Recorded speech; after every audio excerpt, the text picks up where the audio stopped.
Parmi toutes ces filières, l'Aube compte des grands classiques de la première transformation, comme le blé en farine, ici à Dienville. Alors ici, on écrase 650 tonnes de blé par jour, ce qui représente 500 tonnes de farine. Et pour avoir une idée, ça représente environ 2,5 millions de baguettes par jour. Ce savoir-faire s'applique également dans la transformation de l'orge en malt, ingrédient indispensable pour fabriquer la bière. L'organisme collecte la Scara a su d'ailleurs séduire une marque japonaise. Sécurisation pour eux de savoir comment est produit leurs aliments, leurs boissons. Par notre système de traçabilité, notre système qualité Agri-Confiance, nous pouvions répondre au cahier des charges du brasseur japonais.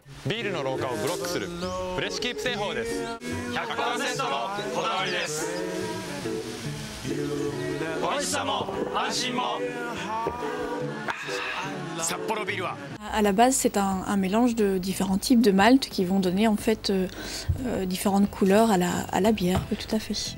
550 tonnes d'orge qui vont rester ici pendant 5 jours et qui, à une température adéquate, vont être retournées par les retourneurs que vous voyez ici. Méconnue et en plein développement dans le marché de l'éco-construction, l'Aube a également du potentiel au sein de la filière bois. Dans le département de l'Aube, je rappelle quand même qu'il y a 135 000 hectares de forêt, donc il y en a au-delà du parc naturel de la forêt d'Orient, ça représente quand même 23% du territoire. Et puis en plus, en nombre de salariés, quand même 4400 salariés qui travaillent pour plus de 280 entreprises. Donc, je veux dire, il y a une vraie dynamique dans le département sur ces ressources.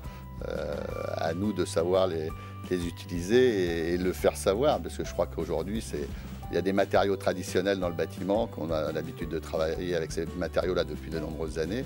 Donc aujourd'hui, faire passer un petit peu les messages, on peut travailler à partir de bois, à partir de chanvre, et beaucoup de choses sont possibles dans la construction. Voilà les messages à faire passer.